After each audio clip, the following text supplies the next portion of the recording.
آئے ہی نہیں بلکہ الحمدللہ وہ لبالب پک گئے تھے۔ سبحان اللہ، الحمدللہ۔ لوگ اٹھے، سب متعجب ہو گئے، آخر یہ کیا ہوا؟ تو لوگ ایک دوسرے کے گھر پوچھنے لگے کہ تمہارے گھر کا کیا حال ہے؟ کہا گھر میں جو کنواں ہے وہ سوکھا ہوا تھا، اب دیکھ رہا ہوں لبالب بھرا ہوا ہے۔ ارے چلو کیفیت پتا کرو کیا ہو گیا ہے۔ تو لوگ سب سے پہلے اس وقت جو اپنا متولی ہوا کرتا تھا اس کی بارگاہ میں حاضر ہوتے تھے، تو دیکھنے کے لیے چلے گئے، چلو دیکھتے ہیں کہ ابو طالب کے گھر کا کیا حال ہے، اس لیے کہ وہی تو اس وقت کعبے کا متولی ہے۔ چل کے پتہ لگائیں، تو جب لوگ جمع ہوئے اور چلے کعبے کی طرف پتہ لگانے کے لیے، ابو طالب سے ماجرا پوچھنے کے لیے کہ آخر یہ واقعہ کیا ہو گیا، آپ متولی ہیں بتائیے۔ تو جیسے ہی لوگ کعبے میں پہنچے تو کیا دیکھ رہے ہیں کہ خانہ کعبہ کے قریب ابو طالب، وہ کیا منظر دیکھ رہے ہیں کہ جتنے لات و عزا تھے، جتنے بت تھے، وہ سب منہ کے بل گئے، سب منہ کے بل پڑے ہوئے ہیں۔ وہاں تعجب کا ایک عجب عالم ہے۔ تو لوگوں نے پوچھا کہ آخر کیا ہوا؟ پتہ چلا کہ آج عبداللہ کے گھر، آمنہ کے لختے جگر، دونوں جہان کے رہبر، سرور دو عالم، نور مجسم صلی اللہ علیہ وسلم اس خاندان گیتی پہ تشریف لائے ہیں۔ اس سے یہ ماجرا بدلا ہوا ہے۔ کہنے والے حفیظ جالندھری کب اٹھے کہ ابھی جبریل اترے بھی نہ تھے کعبے کے ممبر سے، ابھی جبریل اترے بھی نہ تھے کعبے کے ممبر سے، کہ اتنے میں صدا آئی عبداللہ کے گھر سے۔ آپ لوگ بھی کہیے کہ اتنے میں صدا آئی عبداللہ کے گھر سے، مبارک ہو کہ ختم المرسلین آئے، مبارک ہو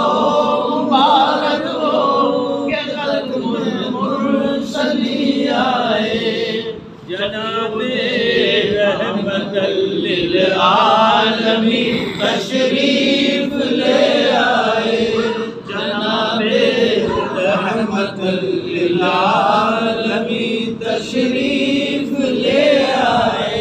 سرکار دو عالم صلی اللہ علیہ وسلم کی ولادت کی خبر پورے مکے والے کو ہو گئی۔ اب اس کے بعد جشن کا ماحول بن گیا، ہر طرف جشن ہی جشن ہے۔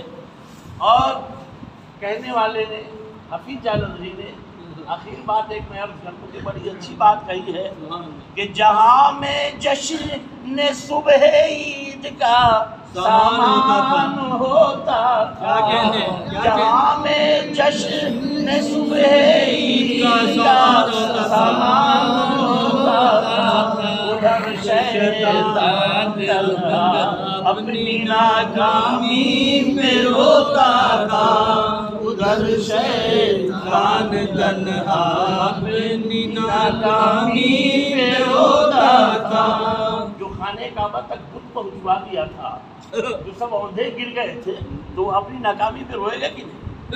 لیکن اس روز کا رونا صرف اسی روز کا رونا نہیں تھا، اب وہ قیامت تک روتا رہے گا، اس لیے کہ ہمیشہ کے لیے بت اب وہاں سے نکل گئے۔ میرے محترم بزرگوں اور دوستوں، وہ رسول مکرم صلی اللہ علیہ وسلم آئے تو جشن کا یہ عالم تھا کہ سارے لوگ خوشیاں منا رہے تھے، ایک دوسرے کو مبارکباد دے رہے تھے۔ تو اب پتہ لگانے کے لیے چلے خانہ کعبہ میں، دیکھتے ہیں کہ ایک طرف تو یہ ماحول ہے اور خانہ کعبہ کی چھت پر دیکھ رہے ہیں کہ ایک پرچم لگا ہوا ہے۔ کہا یہ پرچم کہاں سے آیا، کون لایا؟ حضرت ابو طالب اس وقت کہتے کیا ہیں کہ میں نے تو نہیں لایا، لیکن یہ پرچم لانے والا کون تھا؟ تو جب پرچم دیکھا، پھر اس کے بعد آنے والے خبر دے رہے ہیں کہ ارے عبداللہ کی آنگن میں بھی ایک پرچم لگا ہوا، وہاں پرچم کس نے لگایا؟ کہا کہ آنگن میں پرچم لگا ہوا ہے۔ اللہ اکبر! یہ 3 پرچم آیا تھا اس روز، ایک پرچم خانہ کعبہ میں لگا، ایک پرچم عبداللہ کے آنگن میں لگا، اور تیسرا پرچم मस्जिद अक्सा में लगा, बैतुल मुक़द्दस में लगा। मेरे मोहतरम बुजुर्गों दोस्तों, और ये परचम कौन लाया, ये काफिला कहाँ से आया, तो हज़रत जिब्रील अमीन अल्लाह के हुक्म से 70,000 फरिश्तों का जुलूस लेकर आए।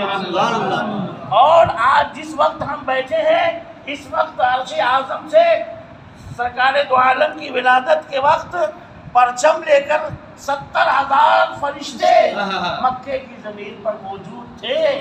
और उस दिन से यह जुलूस मुहम्मदी अल्हम्दुलिल्लाह शुरू है, चल रहा है और चलता रहेगा इंशाअल्लाह। नारे तकबीर, नारे तकबीर, नारे रिसालत, नारे रिसालत, सरकार की आमद, सरकार की आमद, सरकार की आमद, नूर की आमद, सरकार की आमद, सरदार की आमद, मुज़म्मिल की आमद, मुदस्सिर की आमद, आहा की आमद, यासीन की आमद, आहा की आमद, यासीन की आमद, नारे तकबीर, अल्लाहु अकबर। सरकार दो आलम सल्लल्लाहु अलैहि वसल्लम जब इस खानदानी बेटी पे तशरीफ लाए तो सूखे पत्ते भी सब तो शादाब हो गए। और अल्लाह तबारक व तआला ने एहतमाम क्या फरमाया कि ऐ मेरे बंदो खुशियाँ मनाओ, जो दरख्त सूखे हुए थे फल लगे हुए हैं, अब यहाँ से निकलो और तबर्रुक अल्लाह तबारक व तआला की तरफ से सारे लोग मीठे मीठे खजूर खाए और सब लोग ठंडे पानी पिए, मीठा पानी हो गया। और सिर्फ पानी कुआं ही नहीं भरा, बल्कि जिन बकरियों के थनों में दूध नहीं थे अल्हम्दुलिल्लाह, वो दूध से सुभान अल्लाह। तो सरकार दो आलम आए तो इस तरह अल्लाह तबारक व तआला का फज़ल लेकर आए, करम लेकर आए, इनाम लेकर आए। और रब ने ऐलान फरमा दिया, वमा अरसलनाका इल्ला रहमतन लिल आलमीन, ऐ महबूब हमने आपको सारे आलम के लिए रहमत बनाकर आपको भेजा। वो हर आलम की रहमत है, वो हर आलम की रहमत है, किसी आलम में रह जाते, वो हर आलम की रहमत है, किसी आलम में रह जाते। ये उनकी मेहरबानी है कि ये आलम पसंद आया। सुभान अल्लाह, अल्लाहु अकबर। वो नबी मुकर्रम हमारे और आपके बीच में आए और हमें अल्लाह रब्बुल इज्जत से मिलाए, वरना वो ना आते तो क्या होता। मेरे मोहतरम बुजुर्ग दोस्तों, इसीलिए मैं कहता हूँ न ताअत पर, न तकवा पर, न ज़ुहद व इत्तक़ा पर है। न ताअत पर, न तकवा पर, न ज़ुहद व इत्तक़ा पर है। हमारा नाज जो कुछ है मोहम्मद मुस्तफ़ा पर है। हमारा नाज जो कुछ है मोहम्मद मुस्तफ़ा पर है। और मेरे इमाम फरमाते हैं, या रसूल अल्लाह, देहन में जुबान तुम्हारे लिए, देहन में जुबान तुम्हारे लिए, बदन में है जान तुम्हारे लिए, चुनीनो चुना तुम्हारे लिए, और बने दो जहां तुम्हारे लिए। या रसूल अल्लाह, हम आए यहाँ तुम्हारे लिए और उठे भी वहाँ तुम्हारे लिए। तो मुझे बात पड़ी,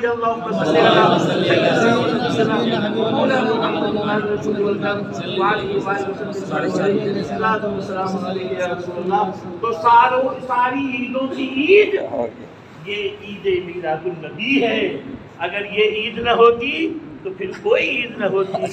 सारी ईदों की ईद 12 रबीउल अव्वल शरीफ, जिस मौके पर आप बैठे हैं, तमाम ये हज़रात को, तमाम आशिक़ाने मुस्तफ़ा को आज उनको ईद मीलादुन नबी मुबारक हो, मुबारक हो, मुबारक हो। लेकिन सरकार ये भी अल्लाह का पैगाम लेकर आए, लक़द कान लकुम फ़ी रसूलिल्लाहि उस्वतुन हसना, ऐ बंदो मैंने तुम्हें पैदा किया है तो देखो एक नेमत ऐसी दी है कि तुम्हारी ज़िंदगी गुजारने के लिए बेहतरीन तरीक़ा अगर कोई मैंने तुम्हारे लिए मुरत्तब किया है तो अपने महबूब को तुम्हारे बीच भेजा है। और मेरे महबूब का तरीक़ा तुम्हारी ज़िंदगी गुजारने के लिए सबसे बेहतर तरीक़ा है। अल्लाह ताला अपने महबूब जिसको हमारे लिए इतनी बड़ी नेमत बना के भेजा, उन्हीं के तरीके पे चलकर उनके आने का और खुदा के भेजने का जो मकसद है उसे पूरा करने की तौफीक अता फरमाए।